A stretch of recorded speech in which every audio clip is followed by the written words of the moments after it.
A sua Bíblia em Atos, capítulo 4, verso de número 32.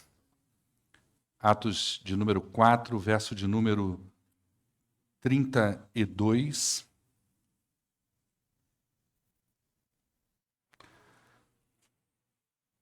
Nós vamos continuar. Está um pouco abafado. Deve ser o retorno só, tá?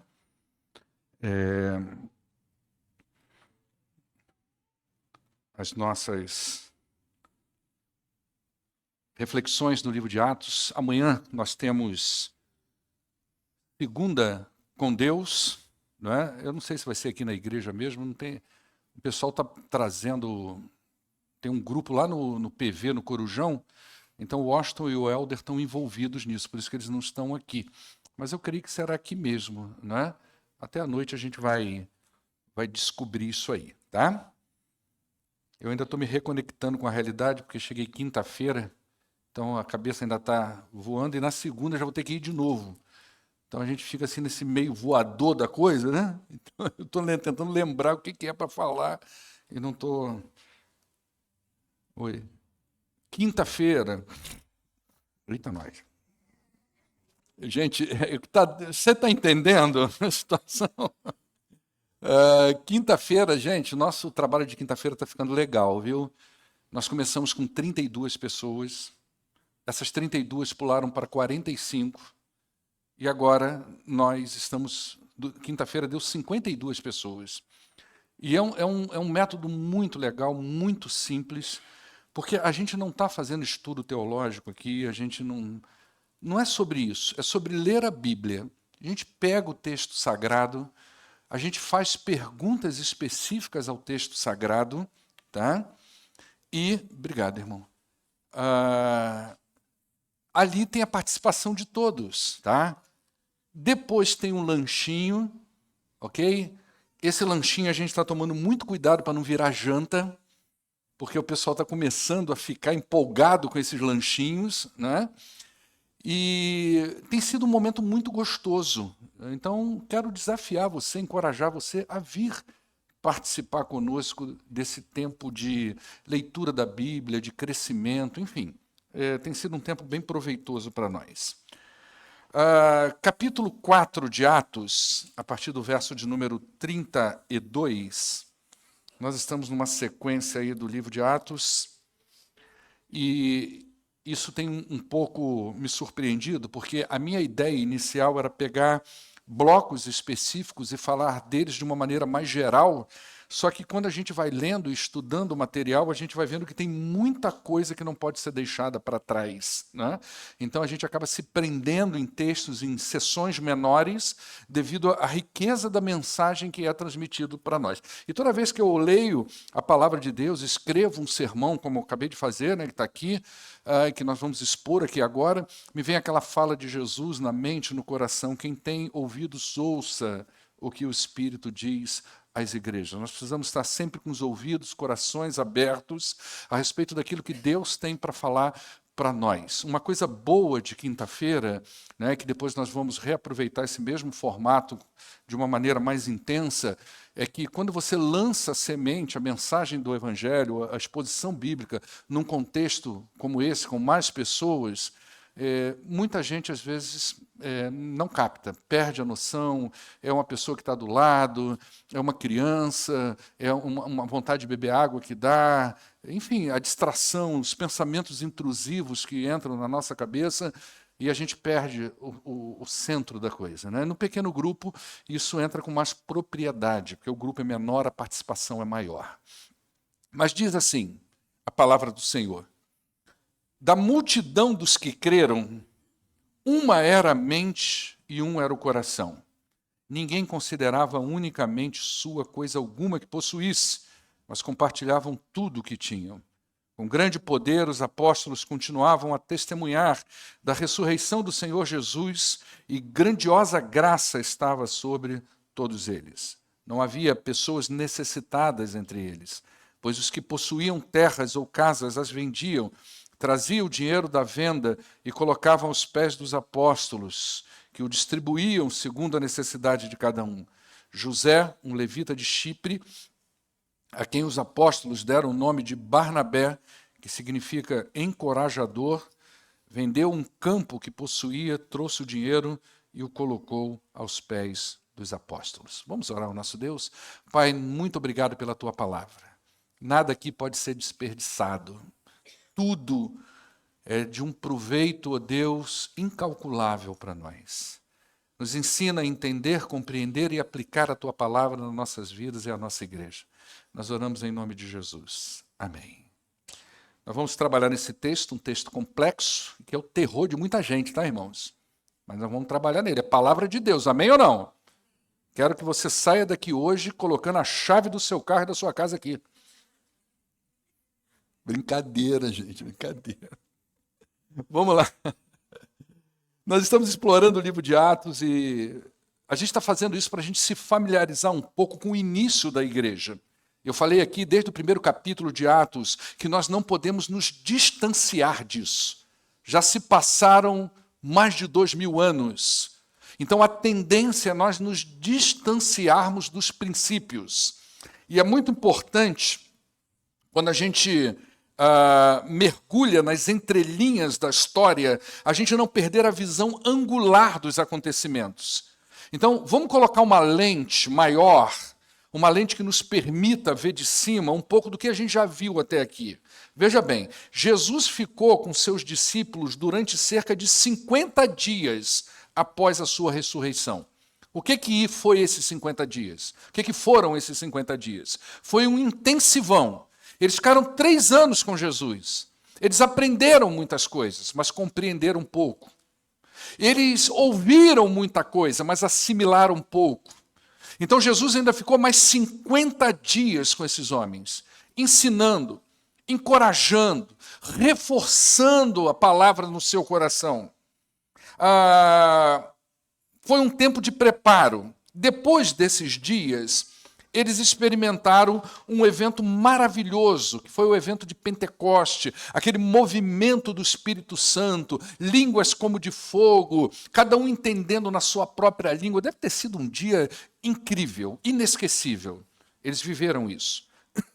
Depois que viveram isso, eles ficaram mais encorajados ainda. 50 dias com Jesus ressurreto. Mas esses dias da descida do Espírito Santo, aquilo foi muito encorajador. O que eles fizeram então? Saíram em campo.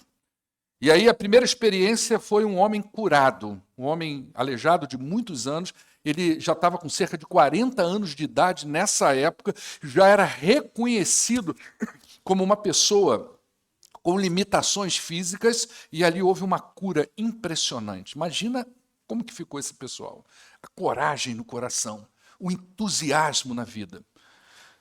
Começaram a pregar o evangelho. Pedro pegou a palavra, aquele Pedro corajoso que não estava mais importando com a sua própria vida, não queria se esconder, pelo contrário, ele queria se expor, e ele começa então a pregar o evangelho. Está coisa linda, maravilhosa, está tudo dando certo. Mas o inferno estava de olho nisso. Satanás não estava descansando. Ele não estava alheio a esses acontecimentos. Então, ele vai e ataca. E eles então são presos e ameaçados. A gente está olhando de cima o que aconteceu, tá? E aqui a gente pode ver, então, a primeira estratégia de Satanás para conter a igreja. Ela é física. Vamos prender esses caras. Vamos ameaçar esses caras. Vamos bater nesses caras. É uma ameaça física, é uma estratégia física. E ainda hoje é assim. Há uma tentativa de conter o crescimento da Igreja de Cristo pelas vias da ameaça e da violência. Você vê isso em muitos países que não são abertos para o cristianismo. Coloquei lá no grupo de membros para vocês uma história que aconteceu lá na África, da bomba que explodiu. Não sei se você leu, porque o texto às vezes parece grande, né? E para nós é difícil, um texto com 2 parágrafos já é um livro, não é verdade? Mas no WhatsApp é mais fácil de ler, gente, porque é curtinho, então se você ler rapidinho. Coloquei lá para vocês o testemunho, né, daquela mãe que perdeu um filho no culto na igreja, estourou uma bomba, morreu gente, inclusive o filho dela. Chegou em casa, foi acusada pela sogra, você está levando meu filho para esses lugares, aquela coisa toda, mas aquela mulher manter-se firme na fé. Então a gente vê a mesma estratégia de Satanás ainda, tentando conter o avanço da igreja através da violência, uma estratégia física. A segunda estratégia de Satanás vai aparecer agora nos capítulos 4, 32, até aí envolvendo o capítulo 5, não é? Que é uma estratégia agora que é moral. Então, a hipocrisia começa a aparecer na comunidade de Pentecostes. Não havia isso. Todo mundo estava feliz, era uma só mente, um só coração, todo mundo naquela vibe do Espírito Santo de Deus, mas Satanás não está dormindo. Então a estratégia física não entrou muito bem, então vamos criar agora uma estratégia moral. Então no capítulo 5 começa a surgir Ananias e Safira como um contra-ataque do inferno à alegria e o crescimento da igreja.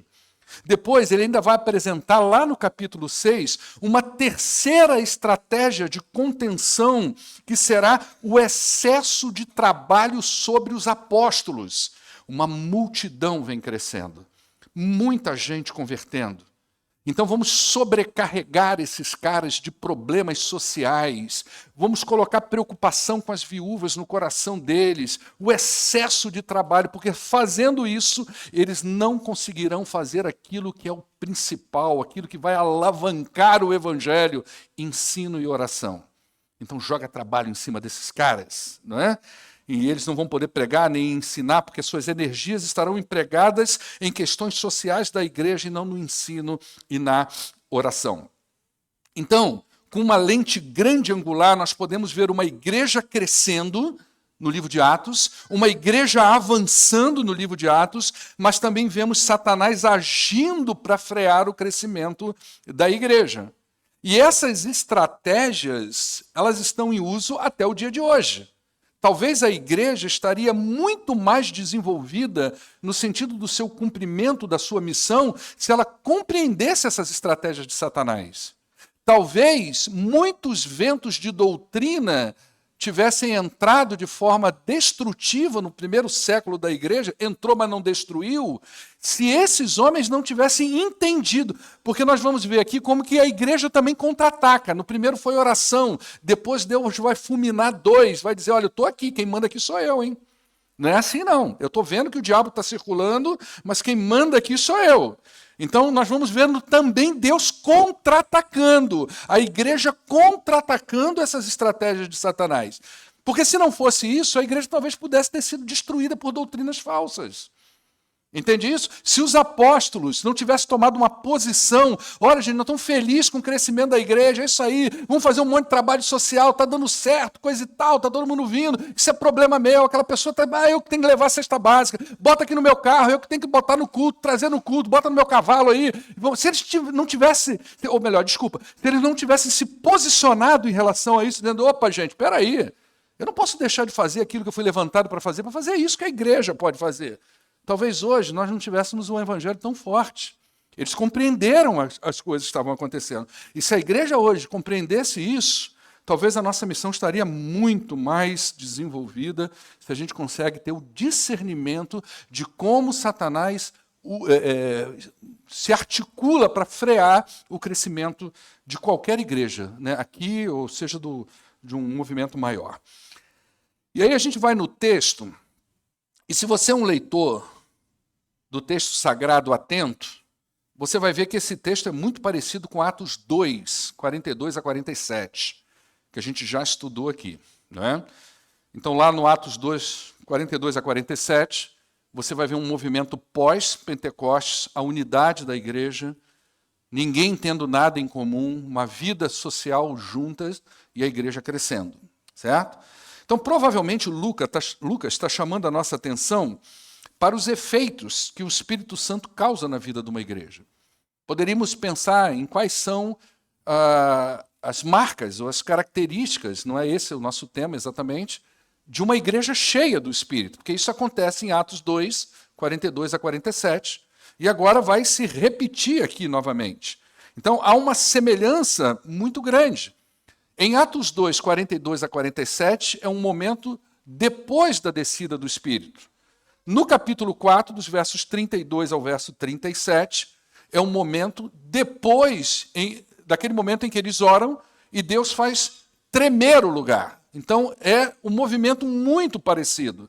Então, esse texto precisa também ser entendido à luz do verso 31, que o Emanuel vai colocar aí do capítulo 4, não é? Então diz assim, depois de orarem, a gente fechou isso na semana passada, retrasada, o lugar tremeu em que eles estavam reunidos. Não foi mais um movimento de línguas, não foi mais um movimento como fogo, mas o resultado foi o mesmo. Eles ficaram cheios do Espírito Santo e anunciavam corajosamente a palavra de Deus, não é? Então, o destaque agora, dos versos 32 até os versos 37, o destaque que Lucas dá são três. Ele vai destacar o poder e a graça de Deus sobre a vida dos crentes, ele vai destacar a unidade dos crentes e vai destacar a generosidade dos crentes. São três coisas que ele vai destacar nessa sessão. Tá? Então o texto começa assim: da multidão dos que creram, uma era a mente e um era o coração. Ninguém considerava unicamente sua coisa alguma que possuísse, mas todos compartilhavam. Ok? Então veja bem, esse é o resultado do verso 31. Anunciar corajosamente. Só que estar cheio do Espírito, e é isso que nós precisamos entender como igreja, o Espírito Santo, ele não dá ousadia para a igreja ou para o crente só para pregar. No verso 31, eles saíram ousadamente, corajosamente pregando a palavra de Deus. Isso é um ponto. O Espírito faz isso. O Espírito dá coragem ao crente. O Espírito dá coragem à pessoa para abrir a boca. Você já deve ter tido essa experiência alguma vez na sua vida, de você falar, pastor, eu não sei como, mas eu tive coragem de falar. Pastor, eu senti algo no meu coração e eu consegui realmente abrir a Bíblia e fazer alguma coisa. O Espírito faz isso na vida das pessoas. Mas Lucas sabe que não é só isso.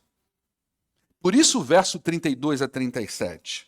O Espírito Santo, ele também diz de questões internas na vida de um crente. Então ele nos dá coragem para pregar, mas ele trabalha coisas em nós que nos faz igreja. Então Lucas destaca três atitudes de uma igreja cheia do Espírito. Ele vai falar da unidade da igreja, ele vai falar do desprendimento da igreja e ele vai falar da generosidade da igreja. Quando eu falo igreja aqui, vamos desconstruir um pouco essa ideia da instituição e vamos falar de pessoas, tá? Ele vai falar da unidade entre pessoas, ele vai falar do desprendimento das pessoas e ele vai falar da generosidade das pessoas. Então, o que ele está dizendo para mim, para você? Gente, o Espírito de Deus, ele não só enche a sua boca e o seu coração de ousadia para ensinar, para falar, para assumir funções numa igreja. Ele também mexe com o seu senso de pertencimento e unidade. Ele também mexe com o desprendimento das coisas materiais. E ele também fala da generosidade que precisa ter no seu coração. São três coisas. Está aqui, na palavra de Deus. Entende isso? Amém ou não? Então vamos para adiante. Então ele começa, da multidão dos que creram. Veja bem, observe como Lucas ressalta a grande quantidade de pessoas. O evangelho está crescendo demais. É um boom, é um movimento muito grande. E mesmo sendo um grande movimento, eles estavam todos dentro de uma mesma visão. Então não tem a ver com a quantidade de pessoas. Você pode ter um número pequeno, totalmente desconectado. Você imagina numa igreja como essa, que a gente não pode considerar como uma igreja grande, né? Não é, uma igreja relativamente até pequena, e você pensar que você pode viver dentro desse lugar, entrar aqui domingo pós domingo, manhã, noite, reuniões de oração às vezes, reuniões de pequenos grupos às vezes, e tem pessoas aqui dentro que você não sabe nem o nome, num grupo tão pequenininho como esse. Pensa bem. Então não tem a ver com a quantidade de pessoas. Lucas está destacando, lá era uma multidão de gente, mas todos tinham a mesma visão. Todos tinham o mesmo coração. Então nós podemos ser poucos e pensarmos diferente, ou podemos ser muitos e pensarmos de uma maneira mais bíblica, mais centrada na palavra de Deus. Tá? Então ele vai dizer justamente isso. E a ideia de uma era a mente e um era o coração diz dessa unidade fundamental que caracteriza a presença do Espírito. Então a gente vê que a promessa do Espírito por Jesus, lá no Evangelho de João, ela é dada, essa promessa, num contexto de unidade, ela é realizada num contexto de unidade e ela vai ser desenvolvida num contexto de unidade.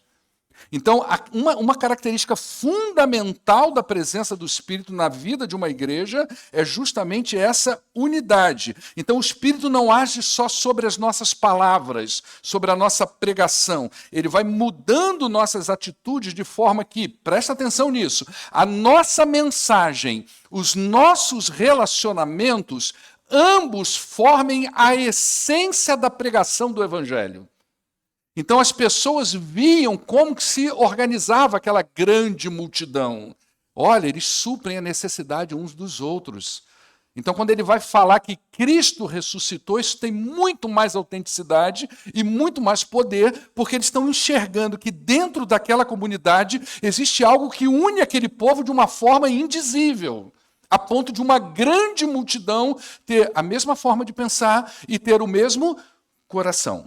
Entende isso? Então não é só sobre palavras, é sobre atitudes. Gente, isso... Ontem eu estava conversando com a minha esposa e ela falou assim, Paulo, ela não me chama de pastor não, tá, gente?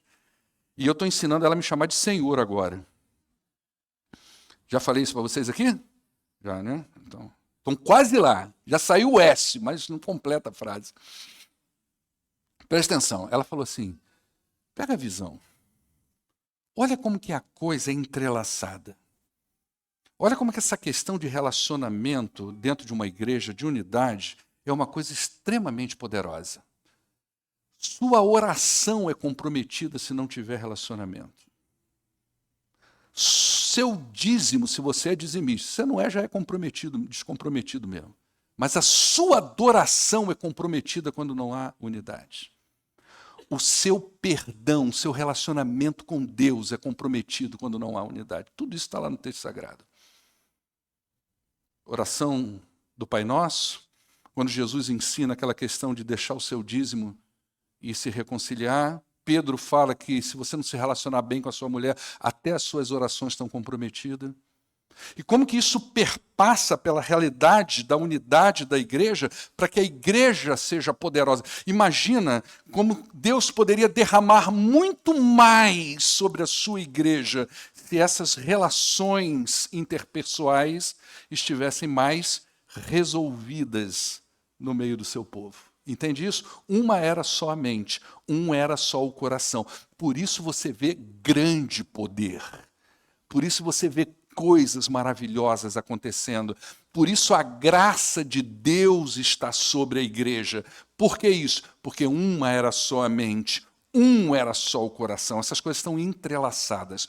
Pode vir para cá orar o dia inteiro, pode fazer jejum, pode fazer vigília de oração, você não vai ver a graça de Deus sobre essa igreja se você sai desses lugares, sai de um culto e vai falar besteira no ouvido do outro, vai fofocar no ouvido do outro, vai descredibilizar a sua igreja no ouvido da outra pessoa, vai menosprezar os seus irmãos para outra pessoa, vai descredibilizar o ensino que a sua igreja te dá para outras pessoas, para que você pareça melhor do que os outros.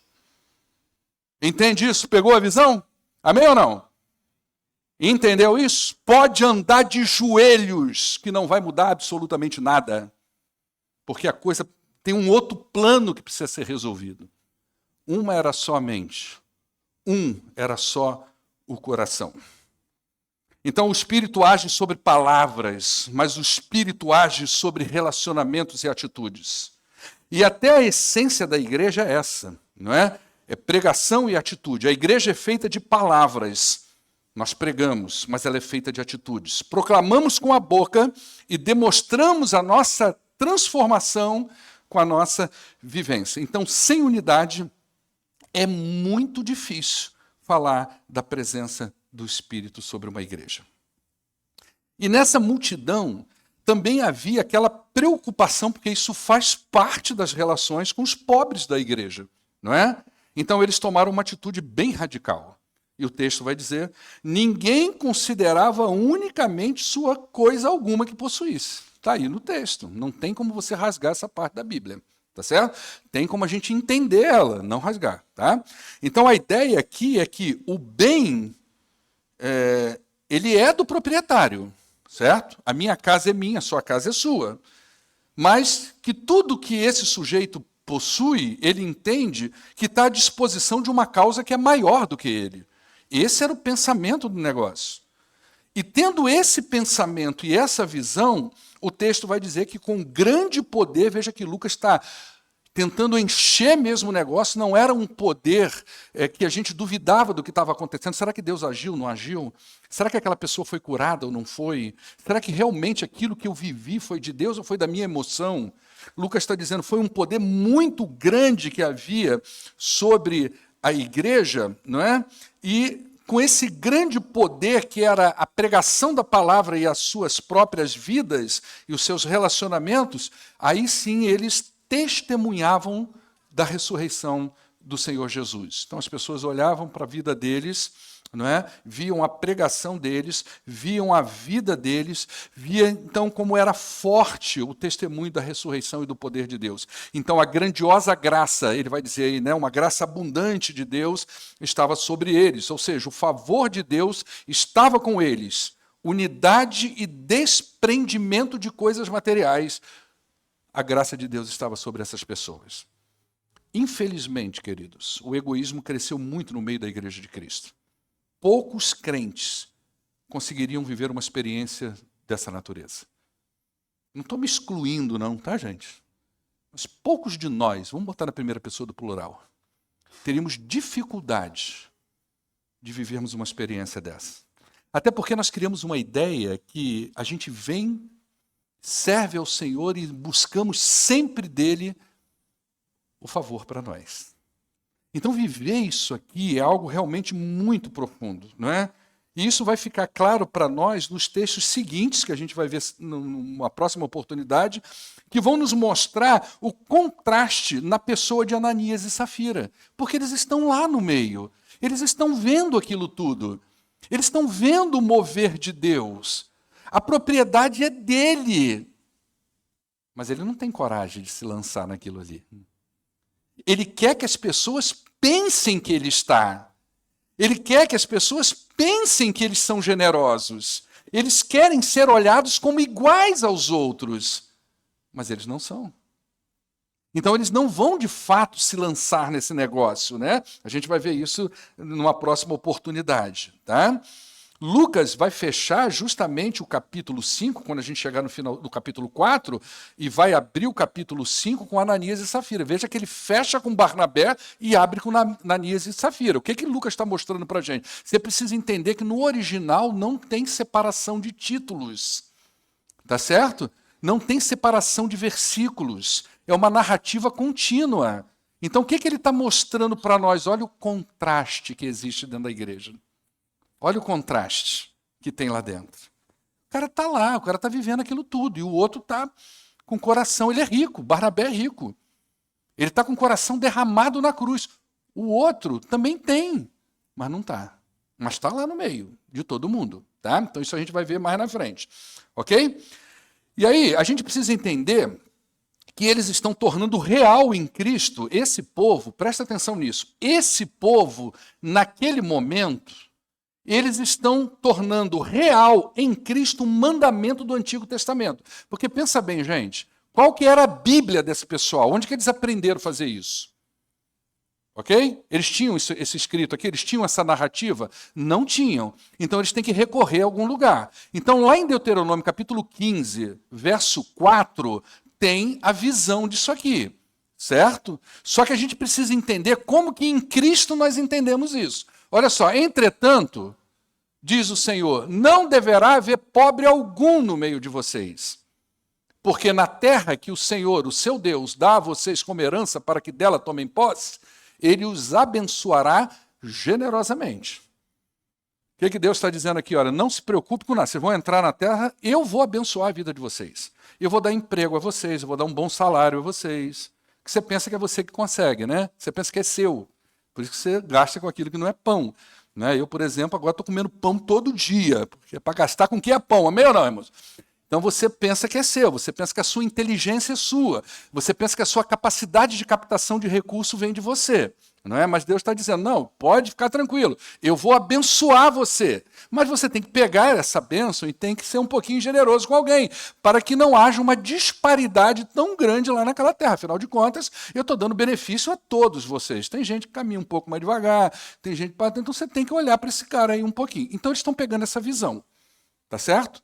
Só que eles estão aplicando essa visão de uma forma coerente. No povo do Cordeiro Santo não deveria haver nenhum necessitado. Na medida que surgisse a necessidade, o próprio grupo resolvia isso. Como é que eles faziam isso? Dispondo dos seus próprios recursos. Por quê? Porque a igreja não recebe recurso do governo. Tá? O governo romano não dava dinheiro para eles, a liderança judaica não dava dinheiro para eles. Então, como é que eles resolviam isso? Eles resolviam isso com seus próprios recursos. Então, está dizendo aí, não havia pessoas necessitadas entre eles, pois os que possuíam terras ou casas as vendiam, traziam o dinheiro da venda, colocavam nos pés dos apóstolos, que distribuíam segundo as suas necessidades. Então, aquela atitude radical de generosidade que eles tiveram, né, de não considerar a coisa como só sua, embora seja de cada um, eles agora têm uma atitude, uma ação radical. Né? E como é que funcionava isso? Não havia necessitados. Muitos já foram supridos. Mas quando havia, aqueles que tinham mais colocavam seus recursos à disposição para que não houvesse necessitado no meio deles. Tá? Isso era a lei de Moisés. Ok? Vamos falar um pouquinho sobre isso? Porque dois polos devem ser evitados aqui. Primeiro deles, o radicalismo de pensar que a gente precisa viver da mesma forma hoje. Ok? Você tem duas casas, vende uma, entrega à igreja, que a igreja vai cuidar dos pobres. Não é isso que o texto está dizendo. Você tem uma terra grande, você redivide a sua terra, divide, vamos viver uma espécie de socialismo. Não é isso que o texto está dizendo. Tá? Então, a gente precisa evitar polos. O primeiro deles é o radicalismo de pensar que deve ser da mesma forma.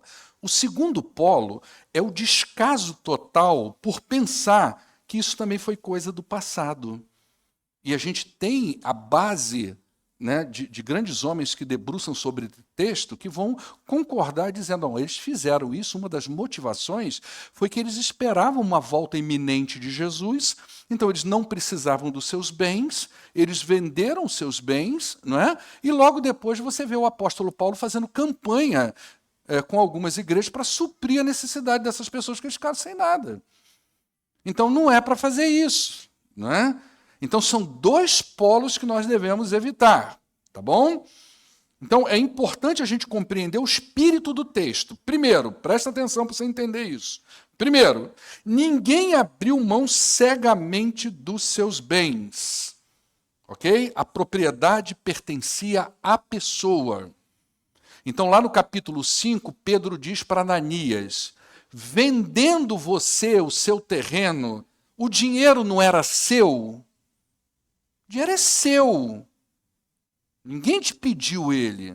Ninguém botou uma faca no seu pescoço para você trazer, dizer que ia dar alguma coisa. Tem gente que fica o tempo todo dizendo que vai dar e não dá nada. Né? Ninguém está te pedindo isso. Primeiro ponto que a gente precisa entender, o dinheiro é da pessoa, o terreno é da pessoa, não é uma coisa cega. Tá? Segundo, ao contrário de algumas comunidades que abriram mão dos seus bens para a vida em comum como cumprimento da lei, os cristãos entregavam voluntariamente. Presta atenção nisso. Não tem Deuteronômio, capítulo 15, verso 4? Haviam comunidades, como, por exemplo, o que ficou conhecido para nós hoje como comunidades de Qumran, ou as comunidades do Mar Morto. Você já deve ter ouvido falar nisso. Foram achados rolos importantes de manuscritos sagrados nessas comunidades. Eles eram chamados de essênios. Foi uma comunidade que surgiu aproximadamente no meado do 2º século ali, antes da volta de Jesus, já no finalzinho, faltando 200 anos talvez, para Jesus aparecer em Jerusalém, e viveu até mais ou menos o ano 70, essa comunidade se separou, era uma comunidade sectária do judaísmo. Eles se separaram porque eles entenderam que os judeus no dia a dia, de um modo geral, não estavam vivendo a lei de Moisés de forma coerente. Então, para você entrar nessa comunidade, você tinha que ter alguns procedimentos. Um deles era com essa visão de Deuteronômio 15, verso 4, você abria mão das suas posses, e essas posses pertenciam agora à comunidade. Então, quem tem, não tem mais, e quem não tinha nada vai ter alguma coisa, nós vamos dividir, uma espécie de socialismo. Deu para você entender isso? Pegou a visão? Ok? O cristão não fazia assim. Barnabé não fez isso porque participava de uma seita. Eles faziam isso voluntariamente, porque entenderam o espírito da lei. Não era por obrigação, era a generosidade do Espírito nas suas vidas que fazia com que eles fizessem isso. Terceiro, de acordo com a necessidade de cada um. Então não era uma entrega por entregar. Vamos entregar tudo para que a gente organize a fome mundial. Não é sobre isso. À medida que pessoas eram necessitadas naquela comunidade, a pessoa converteu, eles perceberam que a pessoa agora é uma convertida em Cristo Jesus, mas ela não tem onde morar. Ela não tem o que comer. Então vamos providenciar isso? Vamos. Quem é que pode vender alguma coisa aí? Quem pode ceder e tal? A pessoa se voluntaria para aquilo. Então é diferente de hoje, é diferente de uma pessoa bater aqui na porta da igreja. Eu não tenho casa, eu não tenho recursos, né? Aí eu bato lá na porta da Valquíria, que tem 15 casas. Eu falo, Valquíria, amém? Recebeu, irmã? Tem 15 casas, você pode vender uma casa para a gente comprar ou então dar uma. Não é sobre isso, tá? É necessidade no corpo, as pessoas convertiam, e à medida que eles viam essa necessidade, eles então iam mexendo nisso. Então o que a gente precisa entender é que o salvo em Cristo Jesus, presta atenção nisso, ele compreende a graça salvadora de Deus. E ele não só compreende a graça salvadora, como ele compreende também os planos de Deus para a humanidade. O crente salvo tem uma visão para além de si mesmo. Tá? Ele sabe, por mover do Espírito, o que é importante e aquilo que deve ser feito. Ele compreende essas coisas por uma ação espiritual. Então, ele está pronto em palavras e ações a tomar atitudes radicais, se assim Deus mandar, em favor do seu irmão ou da comunidade de Cristo. É uma coisa entre ele e Deus. Agora, é claro que isso não é uma atitude guardada na mente e no coração do salvo para o dia em que ele vai precisar ser generoso. Ah, Senhor, eu tenho tudo isso que o Senhor me deu, eu desfruto, mas o Senhor sabe que se o Senhor precisar, está aí. Está nada. Não é bem assim.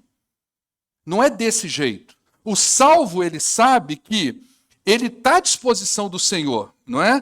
Mas essa generosidade já transborda em pequenas gotas no seu dia a dia. Ele já é assim na prática.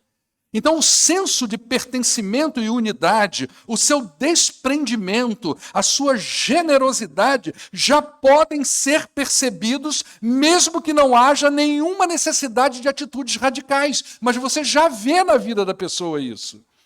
Ele já é um dizimista fiel, ele já é um ofertante generoso, ele já percebe a necessidade das outras pessoas, porque ele já saiu dessa coisa muito centrada em si mesmo, e ele passou a entender, por mover do Espírito, que a graça de Deus é muito maior do que isso, e que os planos de Deus vão para além da sua vidinha, das suas necessidades, ainda que elas sejam reais.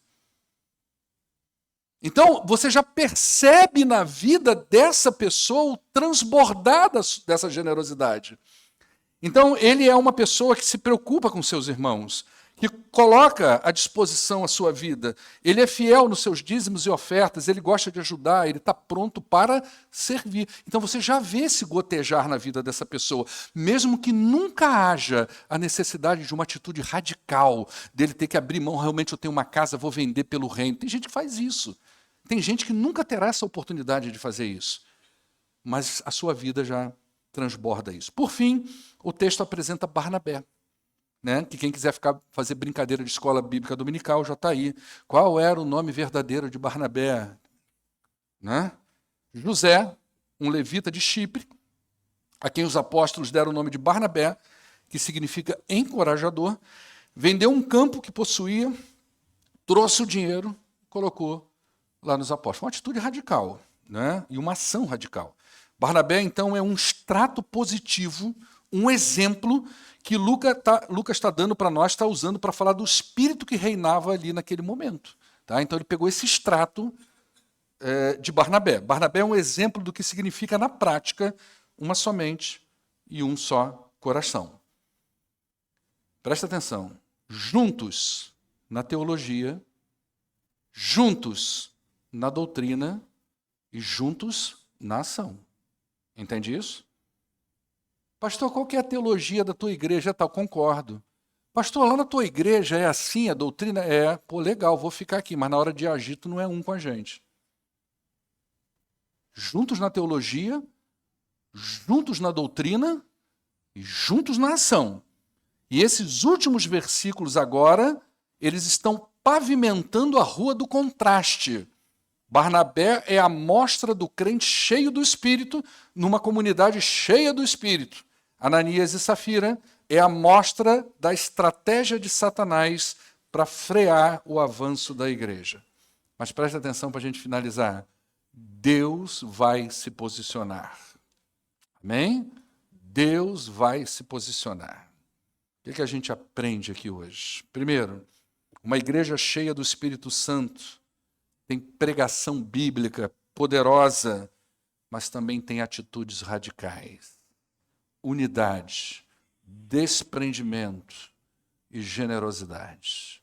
Não adianta aqui ficar pregando e pregando e orando, que Deus possa mover um coração que você já decidiu que não vai sair do lugar. Que Deus possa mudar o que você já decidiu que nunca vai mudar. Que Deus possa transformar o que você já decidiu que é intransformável. Não vai rolar, irmão. Não é assim que funciona.